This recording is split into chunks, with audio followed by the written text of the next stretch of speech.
El Señor esté con ustedes. Y con tu espíritu. Del Santo Evangelio según San Lucas. Gloria a ti, Señor. En aquel tiempo Jesús dijo a sus discípulos: había una vez un hombre rico que tenía un administrador, el cual fue acusado ante él de haberle malgastado sus bienes. Lo llamó y le dijo: ¿es cierto lo que me han dicho de ti? Dame cuenta de tu trabajo, porque en adelante ya no serás administrador. Entonces el administrador se puso a pensar: ¿qué voy a hacer ahora que me quitan el trabajo? No tengo fuerzas para trabajar la tierra y me da vergüenza pedir limosna. Ya sé lo que voy a hacer para tener a alguien que me reciba en su casa cuando me despidan. Entonces fue llamando uno por uno a los deudores de su amo. Al primero le preguntó: ¿cuánto le debes a mi amo? El hombre respondió: 100 barriles de aceite. El administrador le dijo: toma tu recibo, date prisa y haz otro por 50. Luego preguntó al siguiente: ¿y tú cuánto debes? Este respondió: 100 sacos de trigo. El administrador le dijo: toma tu recibo y haz otro por 80. El amo tuvo que reconocer que su mal administrador había procedido con habilidad, pues los que pertenecen a este mundo son más hábiles en sus negocios que los que pertenecen a la luz. Y yo les digo, con el dinero tan lleno de injusticias, gánense amigos que cuando ustedes mueran los reciban en el cielo. El que es fiel en las cosas pequeñas, también es fiel en las grandes.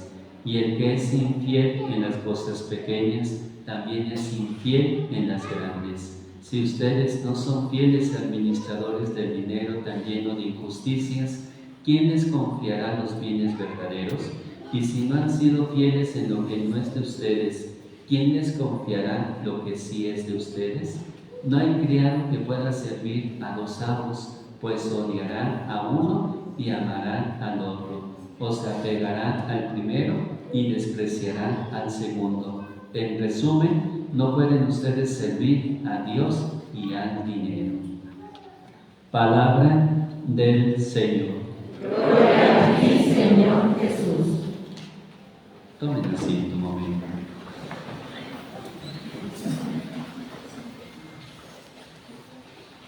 Nos encontramos ya en el 25º domingo del tiempo ordinario. La liturgia de la palabra de Dios pues nos invita a saber cuidar nuestros bolsillos, ¿verdad? Porque a veces como que no sabemos ser buenos administradores de lo que Dios nos ha confiado, sobre todo cuando hablamos de la cuestión dinero. Hoy escuchamos al profeta Amós, que levanta su voz contra los comerciantes abusivos. Espero no encontrar aquí algún comerciante abusivo, ¿verdad? Pero bueno, si le queda el saco, que se lo ponga. Y Amós es uno de los grandes profetas del pueblo de Israel, es un amigo de Dios. Y a Amós se le conoce como el profeta de la justicia social, porque él se dedicará sobre todo a defender los derechos del pobre. Y es un texto que a muchos no les gusta leer, ¿verdad? No sé si ustedes lo hayan leído completito, pero es un texto un poco fuerte. Él vivió su actividad profética en el siglo VIII a.C. Fue uno de los primeros profetas de Dios que pusieron por escrito los mensajes de nuestro Dios. Su oficio era ser pastor de ovejas y recogía el fruto de las higueras. Él vivió en una época en que los ricos tenían mucha prosperidad gracias a que se aprovechaban del trabajo de los pobres, haciéndolos trabajar por salarios tan bajos que no les bastaba para cubrir sus necesidades. Y los ricos pues no aceptan la fiesta semanal del sábado, diríamos, no van a misa o no dejan ir a misa los domingos porque tienen que trabajar sus empleados. Y tampoco respetan la fiesta mensual de la luna nueva, que eran días de descanso sagrado. Y en ese contexto, Dios dirige estas palabras diciendo: escuchen esto, los que buscan al pobre solo para arruinarlo. La ley prohibía alterar los pesos y medidas que servían para el intercambio comercial, pero ya se sabe, el negocio es negocio, en aquel tiempo y ahora, y Dios jura que no olvidará ninguna de esas malas acciones. El Salmo 112 es un himno de alabanza en el cual se proclama la especial providencia y preferencia que Dios tiene hacia el necesitado. Dice el salmista: Dios levanta del polvo al desvalido y saca al indigente del estiércol para hacerlo sentar entre los grandes, los jefes de su pueblo.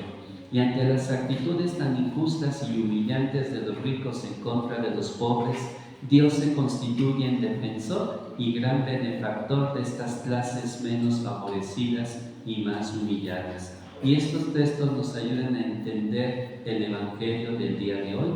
Hoy iniciamos el capítulo 16 de San Lucas, que contiene dos parábolas. Hoy escuchamos la primera de ellas, conocida como la del administrador infiel o la del administrador astuto. El próximo domingo escucharemos la parábola del rico y el pobre Lázaro. Ambas parábolas quieren señalar el peligro sobre el apego a los bienes de este mundo. Y fíjense que en esta parábola que hemos escuchado, ¿a quién está dirigida? Si leemos al inicio del Evangelio, dice: Jesús dijo a sus discípulos, es decir, a todos aquellos que han decidido seguir a Jesús, y no solamente son a los discípulos de aquel tiempo, sino también a los de nuestro tiempo. Y después dice que Jesús explicó esta parábola de un administrador que es despedido por su amo, y cuando ve que lo van a despedir de su puesto, busca asegurar su futuro y lo hace renunciando a su comisión, mandando escribir en los recibos nuevos de los deudores de su amo, en los que aparezca tan solo la cantidad que deben al propietario. Así no perjudica a su amo y se gana el favor de los deudores, que le agradecerán porque les rebajó la cantidad adecuada. Y la parábola termina con la alabanza que hace el amo del administrador, diciendo que ha sido astuto. La alabanza no se refiere a las irregularidades que ha cometido el administrador, sino a su capacidad de saber salir de una situación difícil renunciando a lo que le pertenecía. Y Jesús propone esa habilidad como ejemplo a sus discípulos. No obstante eso, Jesús deja claro sobre el proceder de aquel administrador en su astucia. Él actúa como hijo de este mundo y no como el hijo de la luz. Y la parábola cierra con la invitación de Jesús a saber usar la riqueza para ganar amigos que serán más tarde intercesores en el cielo. Decía San Juan Crisóstomo al respecto de esto: el rico ayuda al pobre dándole sus dineros, y el pobre ayuda al rico rezando por él para que se salve. Y ojalá pues que nosotros no escatimemos pues las oportunidades que Dios nos brinde para ayudar a los más necesitados, porque ellos son los que van a interceder ante Dios por nosotros cuando el Señor nos invita a participar de su gloria. Y la manera más productiva de usar los bienes materiales es saberlos compartir. Así nos ganamos amigos que nos reciban en el cielo, como lo vamos a escuchar el próximo domingo. Lo que también hay que evitar en el uso de las riquezas es convertirlas en un medio para tener sometido a los demás, diríamos explotarlos, sobre todo a los más pobres, como nos recuerda hoy el profeta Amós. Hoy se nos invita a transformar nuestra riqueza en limosna, es decir, a dar el dinero a los pobres, a hacer de la limosna un ejercicio de misericordia. La limosna es lo que nos hará ganar amigos, lo que nos hará amigos de los pobres, y no para que nos alaben, sino para que cuando el Señor nos llame a su presencia, los pobres nos reciban agradecidos en el reino de los cielos. Y este es el único uso positivo de las riquezas, así lo entendieron los santos, y ojalá que nosotros también lo entendamos.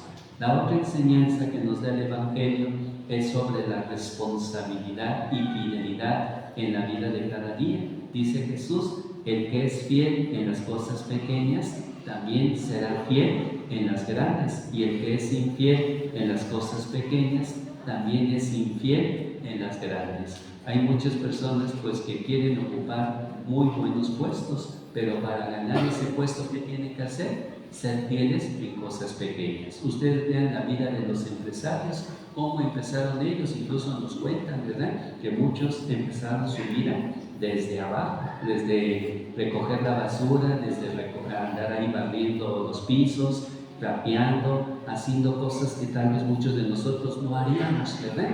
Pero ahí es donde ellos empezaron a valorar el dinero, a valorar el trabajo y a valorar a las personas, y gracias a eso fueron subiendo poco a poquito.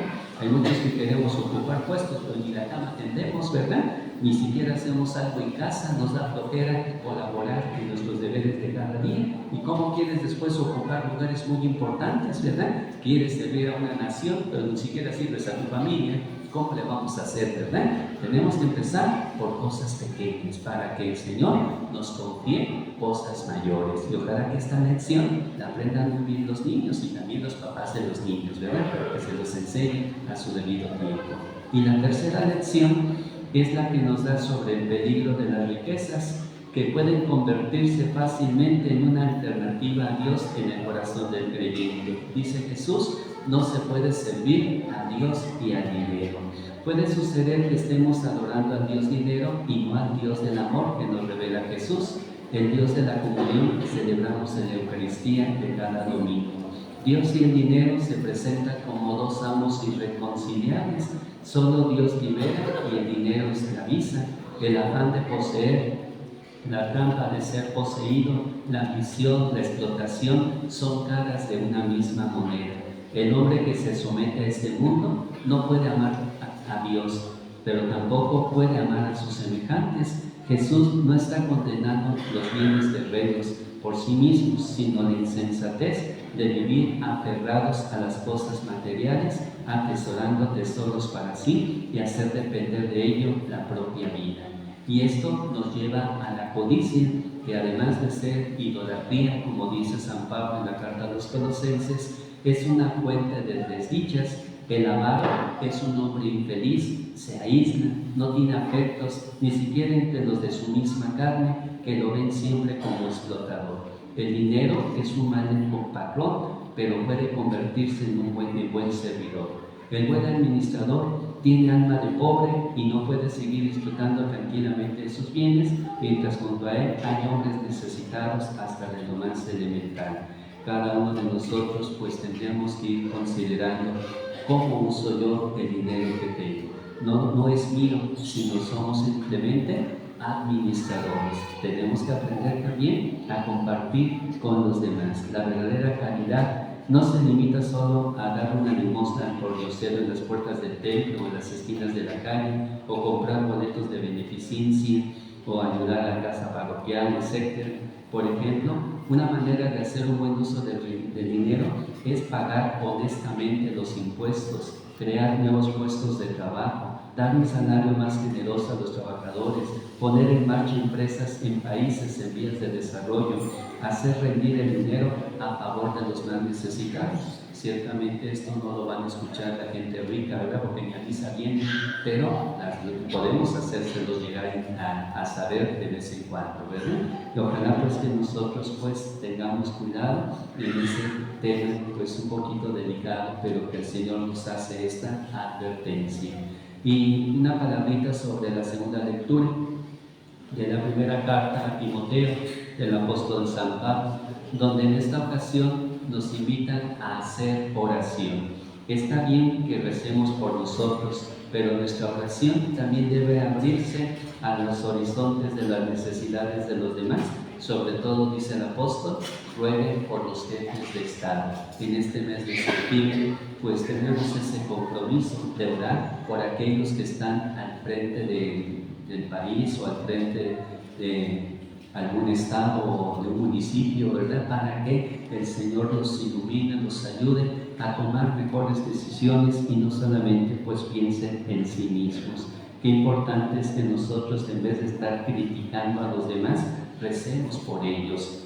Si podremos conseguir muchas iluminaciones del cielo, bueno, para aquellos que nos guían hacia el verdadero bien de sus súbditos.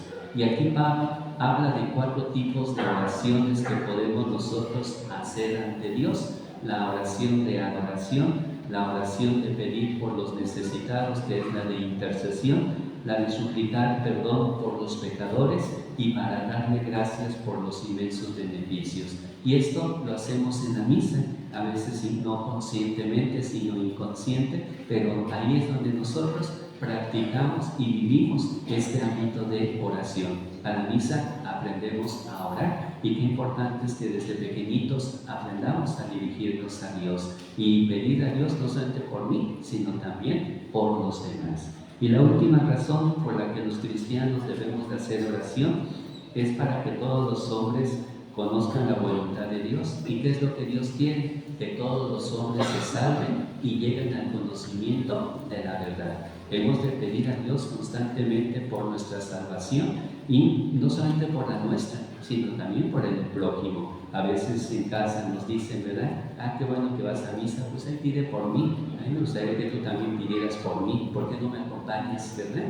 Y decirle a esa personita que se queda en casa y aplastada viendo la tele o haciendo otras cosas: vente, acompáñame a rezar por mi salvación y por tu salvación, y por qué no por la de nuestra familia, ¿verdad? Ojalá que atendamos a esta plegaria que hoy el Señor nos hace, y a esta invitación, que Dios nos hace a la oración, y que sepamos nosotros pues, ¿verdad?, vivir esa justicia social como el profeta Amós nos enseña, no usurpando pues puestos o lugares para hacer daño a los demás, sino al contrario, para ayudarlos en la medida de nuestras posibilidades.